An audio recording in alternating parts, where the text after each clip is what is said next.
Walking your dog should theoretically be one of those activities that clears your head and helps you find inner peace. It's just you, your four-legged buddy, maybe a few disposable bags for poop-related business, and the outdoors. But in December 2017, when a dog walker took a 9-year-old Labrador named Hardy for a long stroll along England's River Wansbeck, the journey was anything but meditative. That was because Hardy took off running for the river he loved frolicking in during the summer months.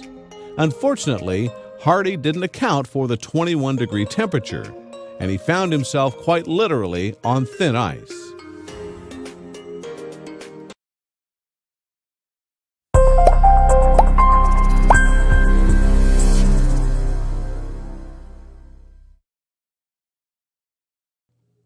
Usually, the River Wansbeck in England is a fantastic spot for walking your dog. The river winds through the small villages and country hillsides, and dogs and their owners alike enjoy the sights, sounds, and smells. Recently, though, those pleasantries were lost on one dog walker. On December 13, 2017, while England was facing an unusual cold spell, a dog walker decided to take a 9-year-old Labrador named Hardy for a stroll along the Wansbeck River.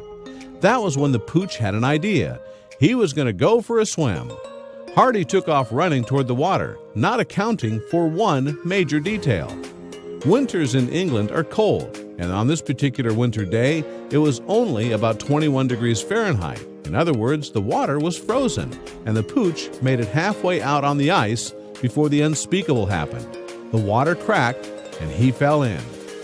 Talk about a nightmarish scenario for any dog or dog walker. Now stuck in below freezing water and unable to pull himself out onto the solid ice, Hardy struggled to stay afloat. He needed help, and fast, because drowning wasn't the only danger posed by freezing water.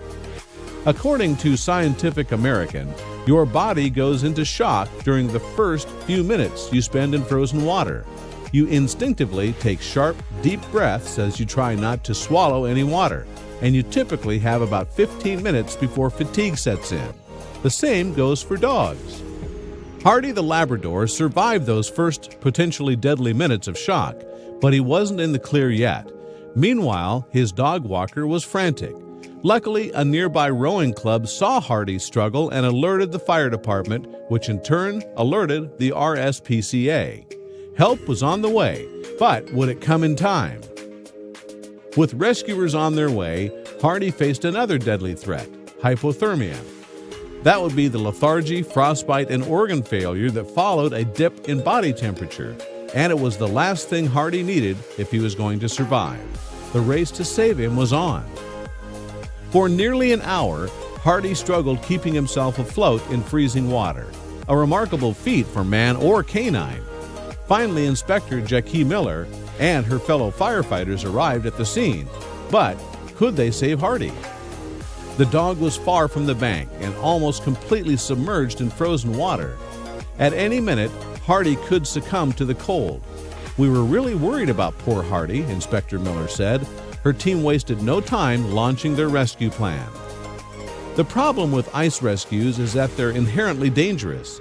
If the ice cracked and swallowed up those in need of rescue, what's stopping it from giving way to the rescuer too?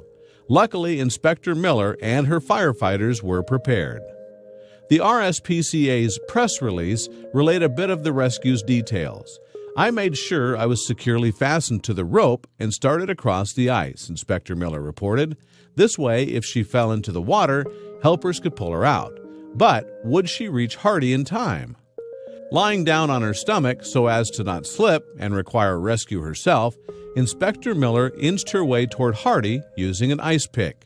The Labrador struggled as Inspector Miller slid closer, calling out reassurances to the poor pooch all the while.